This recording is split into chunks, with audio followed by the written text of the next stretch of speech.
One of the most difficult questions that we must ask ourselves is, why in a nation of plenty are there still so many in poverty? This paradox is the charge behind the Alliance for Community Empowerment, which serves over 35,000 people in Bridgeport, Easton, Fairfield, Monroe, Norwalk, Stratford, Trumbull, and Westport. Joining us this week on the Municipal Voice is their Executive Director, Dr. Monette Ferguson, to talk about the Alliance and the powerful work that they do. We'd like to thank our premier sponsor, Digital Back Office Palo Alto Networks. Check them out at digitalbackoffice.com or paloaltonetworks.com, as well as our sponsors at Gateway and Housatonic Community Colleges. The Municipal Voice is the Connecticut Conference of Municipalities podcast in collaboration with WNHH LP 103.5 FM. I'm your host, Matt Ford. As always, be sure to give us a like and let us know what you're thinking in the comments. CCM's Municipal Voice podcast continues to present a key forum on important state-local issues. The views expressed do not necessarily reflect the consensus views of CCM or member municipal leaders. Dr. Ferguson, thank you for joining us today. Thank you for having me. It's a pleasure.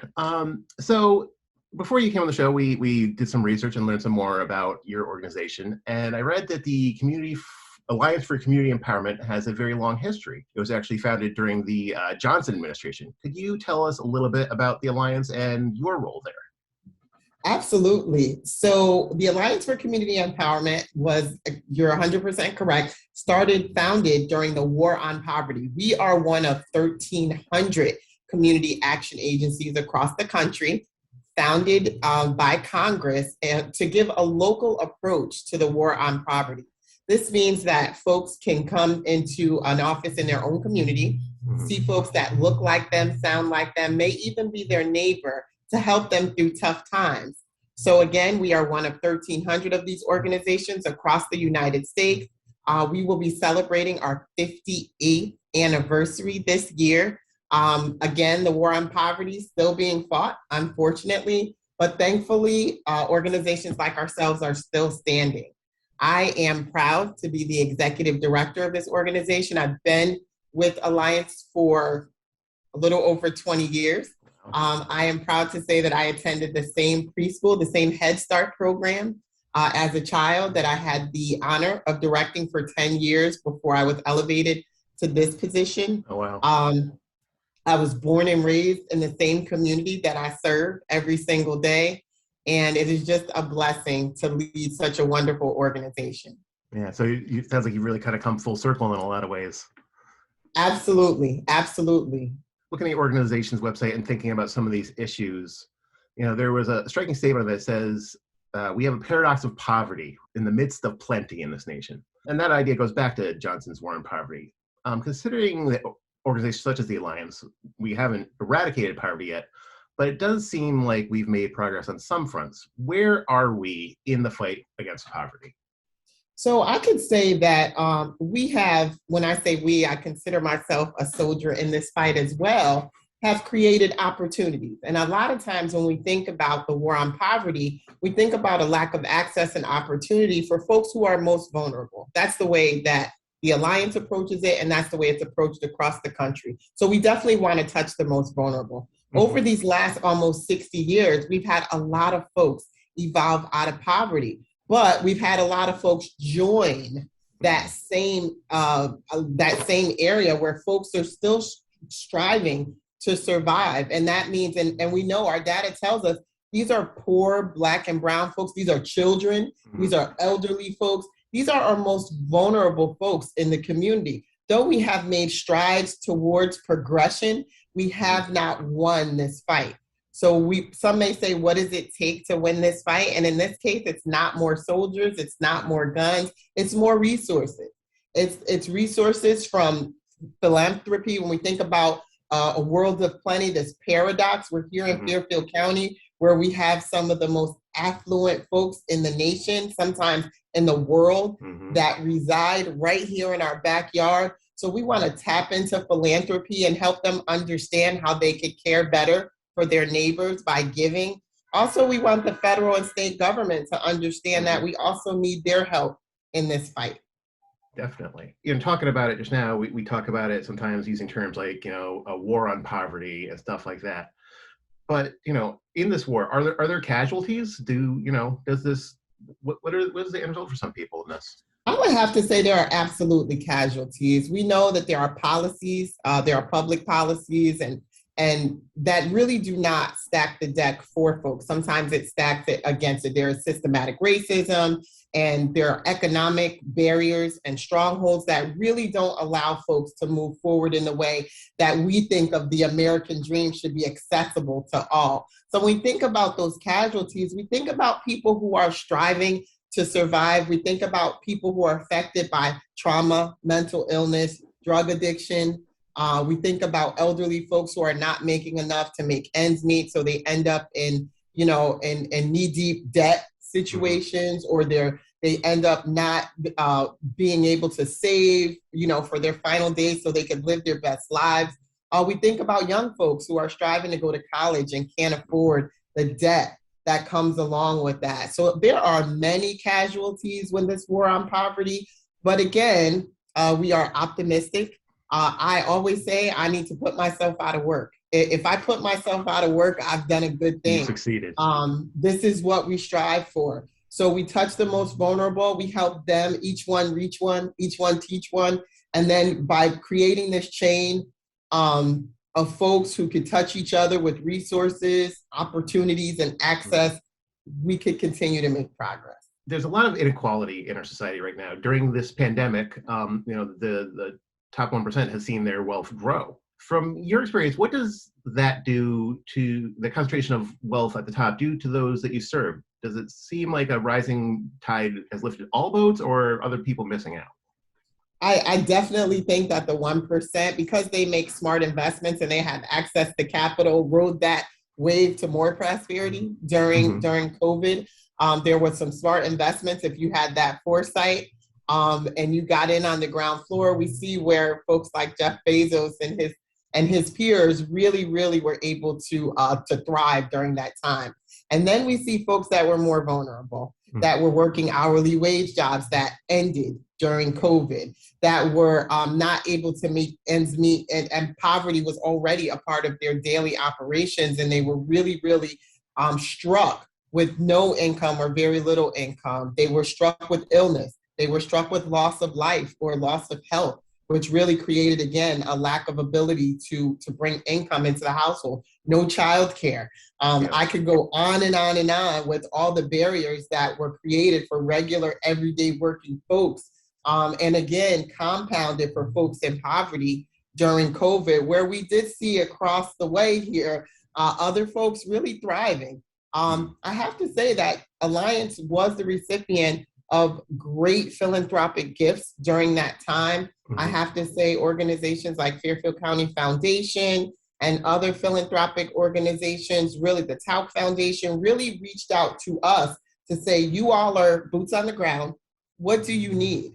And I think that was the best, for me, the best way or the best visual of how philanthropy and community action can work together, not just writing RFPs or not just, the focus groups and all the usual suspects, but really asking us, what do your folks need? What are your folks saying to you? Where's the need? And let's try to fill that need. Let's try to fill that gap as best possible, and then create a relationship around those facts. Yeah. Looking to how to deal with some of this stuff, some of the more important questions that we have to answer before we can start solving some of these issues is, what are some of the root causes of poverty? So we definitely here at Alliance, and we were formerly known as ABCD, we rebranded 3 years ago. And one of the root causes we have identified through a research-based process, through a community needs assessment, which we do every 3 to 5 years. We did it again during COVID to really get the temperature on what our community needs. And we definitely see under and unemployment as one of the root causes of poverty. We understand that folks that are underemployed or unemployed have a hard time clearly making needs met. And there's a lot of reasons for that. That could be illness, that could be mental illness, that could be drug addiction, that could be dependency on lots of things. But if you do not have solid income and a way to help to raise your family in a way that helps them make ends meet, that is a constant traumatic struggle that is very difficult to escape from. We also see education, uneducation or undereducation as one of the root causes of poverty. We know that here in America and also abroad, that education can be a way and access to opportunity. So here at Alliance, we champion our early Head Start program and our Head Start program as an Head Start, no pun intended, to get families and children engaged in education early, to get them loving education early, and to get the importance of that journey embedded into the cycle so it can continue to create access and opportunities for our families. Yeah. So those are the two main root causes. We also look at housing instability. We look at food. We look at food insecurities as well. And we know that these root causes are things that are really hard to come up. They're barriers for folks. So we, within here in the Alliance, we have programming that really gets to those root causes. Right now, we're working on some workforce development. I'm a proud member of the Governor's Workforce Council, and really trying to get at getting at those barriers and creating access and opportunity for folks to evolve out of poverty through employment and training. And training, definitely. Speaking of cool programs that you're involved with, recently you guys had a press conference about CT Baby Bonds programs, which aims to help Connecticut babies grow into prosperous adults. Can you tell us a little bit about that program and why it's essential for Connecticut to adopt this program? Absolutely. And Connecticut is, infamous or famous for being first. And this is one of the states that is first in what I consider to be a game changer for children that are born into poverty. So the Connecticut Baby Bonds program, and I can't remember the exact amount. I want to say $1,200 or $1,300 is given, put in an account for babies born. Now the legislature just pushed the date back to any baby born into poverty, meaning they were born on Husky, receiving state medical assistance at the time that they were born, to place this money into a savings bond account that will be accessible on their 18th birthday for the purchase of a home, education, the start of a small business, all the things that are barrier breakers for our children once they reach a certain age. I was speaking to one of my peers on the treasurer's staff, and what some of the research, the early research that's coming out of this is it's not really about the money, it's creating hope. And for me, that is the most exciting outcome that baby bonds can produce. Yeah. So even if it's not necessarily going to end up being enough to pay for college, the idea that there's money set aside to go to college is an important idea for someone to have in their head as they're going through life. Absolutely. And we have our more affluent neighbors here that don't have to worry about those kind of things. And, it does create a level of anxiety for parents that are working hourly jobs or just trying to make ends meet. And we all want the best for our children. If you have this hope and this access and this opportunity, I think it alleviates a little bit of the anxiety around future. You are listening to the Municipal Voice on WNHH 103.5 FM.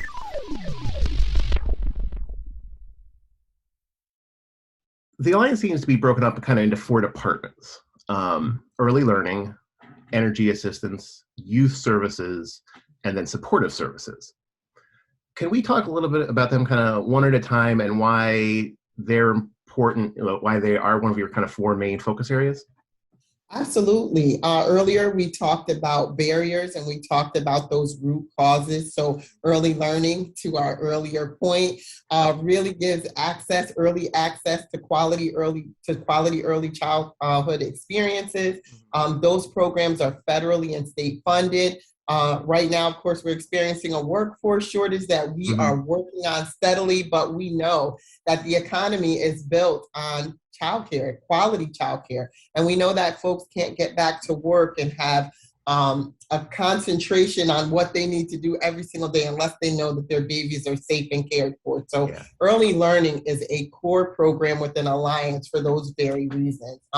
Energy assistance, that's a program, a federally funded program that helps our community stay warm. It helps their utility bills be paid. Also, it's a real big boost to the elderly who experience high bills during the winter. Connecticut is fickle. I believe I turned my heat on in the last couple of weeks, and here we are in May. And we realize that those heating bills and those utility bills are going up. They're not there's going a big down. spike in those this year. Absolutely, Oil, absolutely. So we know that the vulnerable members of our community use energy assistance to really close the gap in their households when they have lack of income. So when we think about when folks don't have, how do we close those gaps? Energy assistance is one of those wonderful go-tos that we can present to the community as a way of keeping their household budget together. Supportive services. Supportive services offers an array of programs, everything from rental assistance payments to those job searches we talked about earlier, those workforce development trainings we talked about earlier, engaging the community in all resources that will help them evolve out of poverty. It's case management as well as some financial resources. We have COVID CARES dollars here. We have philanthropic grants that help pay for transportation as the oil prices rise. It is supportive services is kind of our potpourri of services. If folks come in and they just have issues, they're not really sure what they need or what they qualify, but they know they have a need. So supportive services is that program that we usher all folks into, and then they can access every other program that the Alliance has to offer. And then finally, our youth services program. That is a city-funded program. We are one of the lighthouse providers for the city of Bridgeport. We operate 10 programs across the city at high schools as well. It may be more than 10. I may be remiss. At high schools as well as elementary schools, pre-K through 12 for after-school programming and also summer camp programming. So that is another safe place for folks to know that their children are well cared for while they engage in economic stability, like work.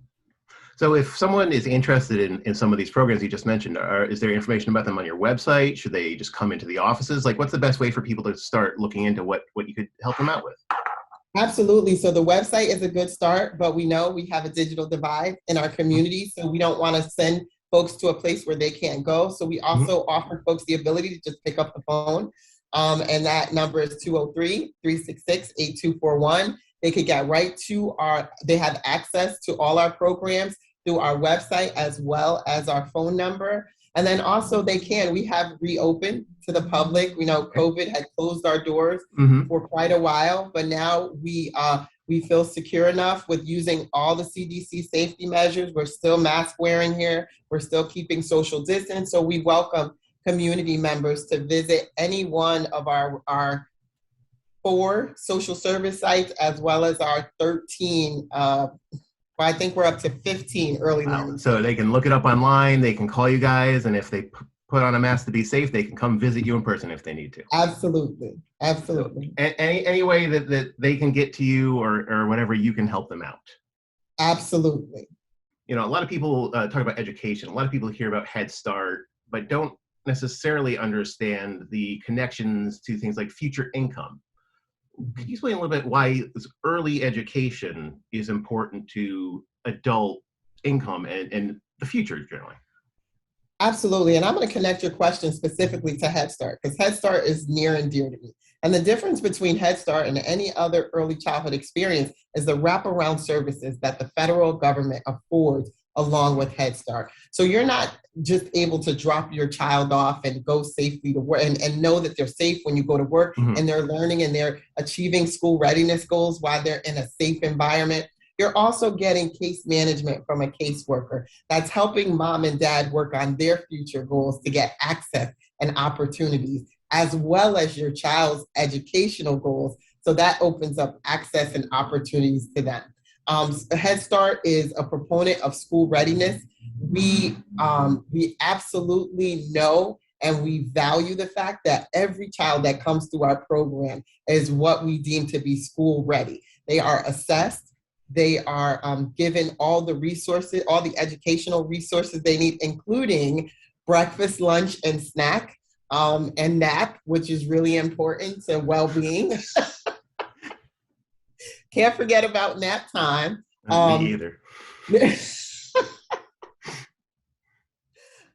movement and music and all types of things that make the whole child experience memorable and educational. So when we think about connecting an early childhood, a quality early childhood Head Start experience to growth later in life, I would say I am the best example of that.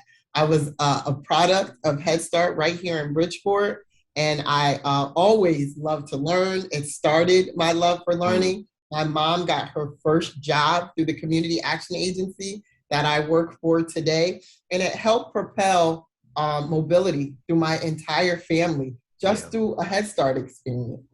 Just that little bit of an extra help out, little push when you were younger, like kind of carries through. Absolutely. And then the flip side is some things that might hold you back when you're young, those sort of habits and just attitude can follow you throughout as well. So it's important from the beginning. So what are some other types of youth service programs that you guys have going on there? So right now we're working on our scholarship program. Each year, philanthropy helps us to usher a number of high school seniors with $1,000 scholarships into their next phase. It could be training, it could be college. It's not a whole bunch of money because we know the college debt is high, but it's a head start for some of our community members at our local high schools. We have volunteerism right now. We are working on a program with Harding High School. We actually have a child care center in Harding High School. They're also offering ECE 101 through Housatonic Community College at Harding High School. So we will be offering ECE, early childhood education? Yes. Okay. Yes. So they will have those students at Harding High School will have an opportunity to earn college credits and also have a paid internship in our childcare classroom so they can fall in love with the industry, and hopefully we can offer them, we will definitely offer them opportunities, employment opportunities early, and then extend their educational access and opportunities so they can join this workforce and we can start filling some of the gaps that were created during COVID. So that's a very exciting project here at Alliance. We're taking workforce and youth and combining them together to create opportunities. That's really cool. You mentioned the scholarships are $1,000, and you said they could be applied to a couple different things, not just straight college. So they could also do like a certificate program or some sort of trade school. Barbers, plumbers, HVAC. We need these people. Definitely. So another big topic right now, another subsection we do is energy, and we've got record inflation going now, especially in the heating oil. Have you seen kind of a spike in people looking for help with this? Absolutely. We just passed our 11,000 application mark. And during COVID, of course, the applications were low and folks were not able to make ends meet. We had a huge marketing campaign. The governor just extended the application period for energy assistance because not just the cold days that we're experiencing, folks have a hard time meeting the obligation of energy because of the high cost. We know we have lots of homes in Connecticut that are not energy efficient. We have lots of apartments in Connecticut, especially in our urban areas, that are not energy efficient. So literally the heating dollars are going right out the door. So we've seen a huge uptake, especially with oil deliveries. Folks are literally burning right through it. And again, the lingering cold weather is not helping as well. You mentioned how inefficient some of these older homes are and stuff. So are some of the programs you do or education you do focus on not just helping people out with the bills, but maybe making their homes more efficient, maybe doing things like solar or other things like that?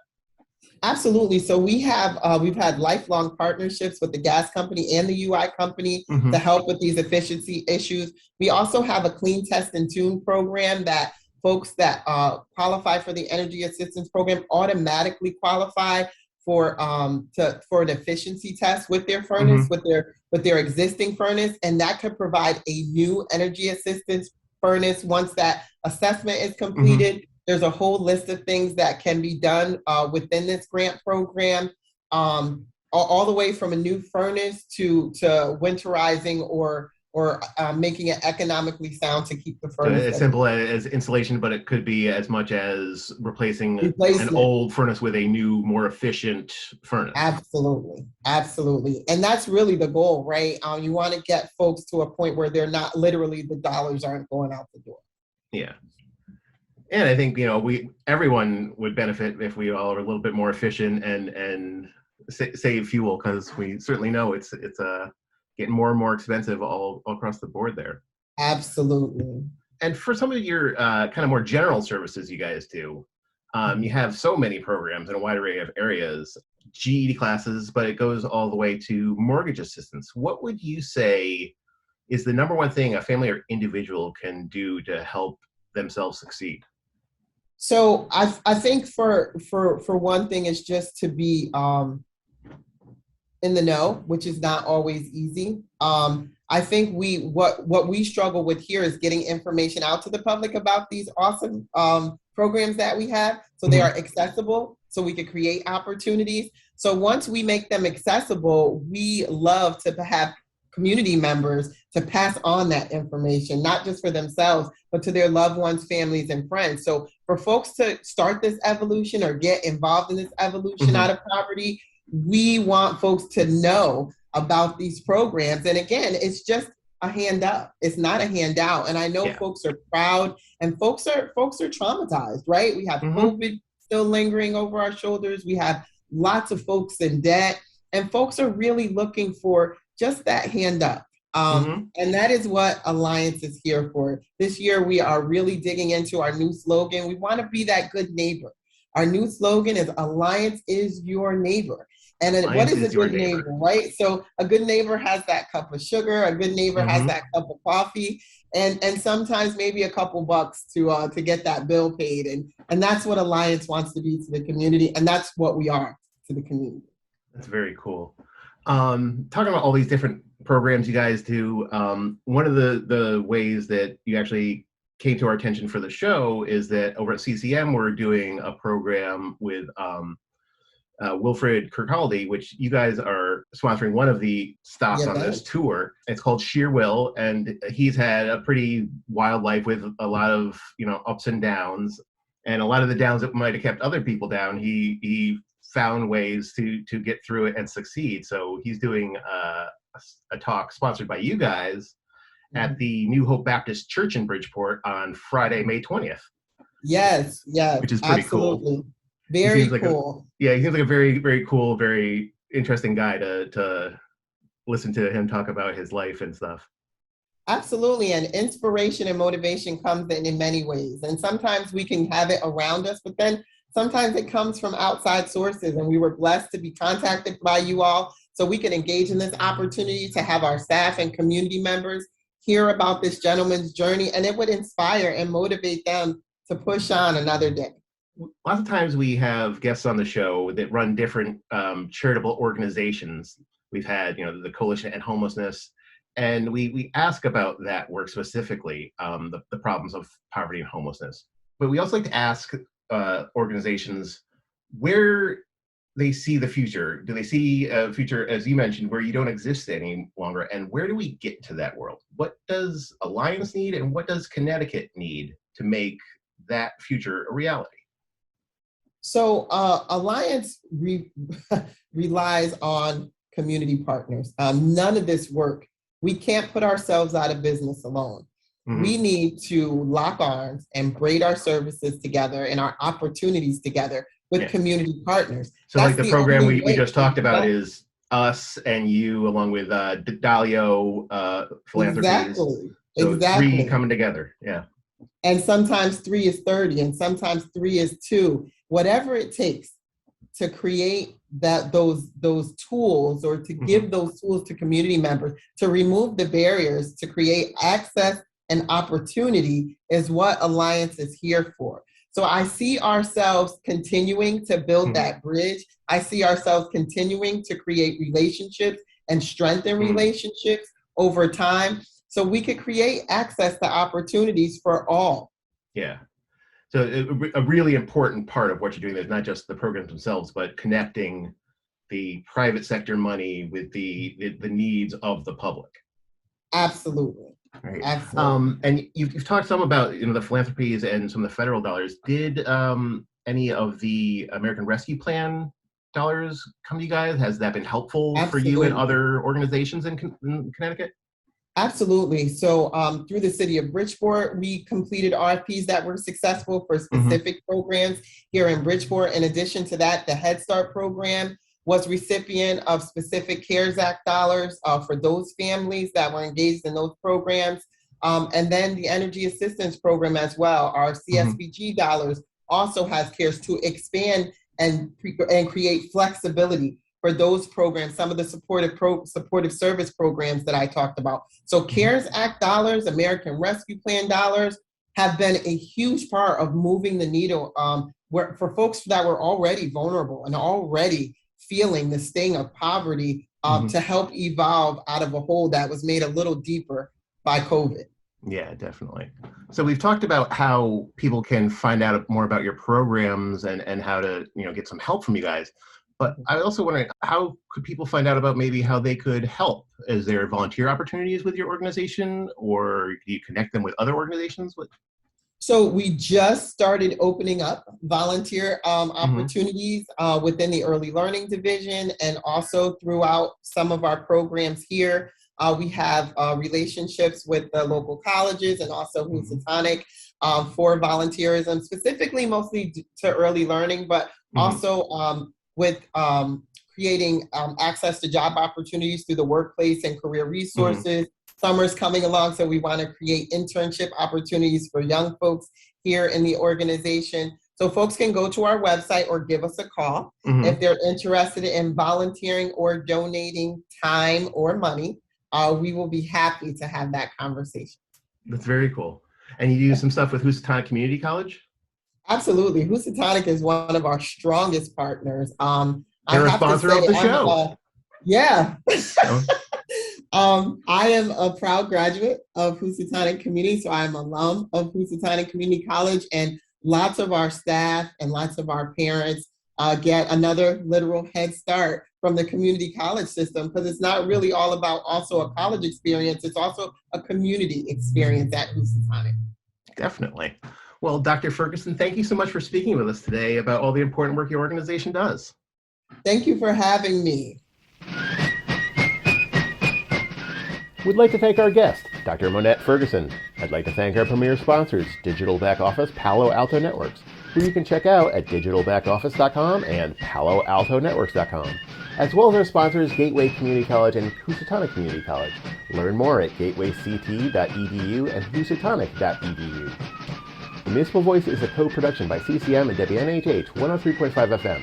Kevin Maloney is our executive producer, Christopher Gilson is our producer, Harry Drosden on the boards, and I'm Matt Ford, your host. Be sure to check out our Facebook page and give us a like, and watch out for our CCM chat series on our YouTube page.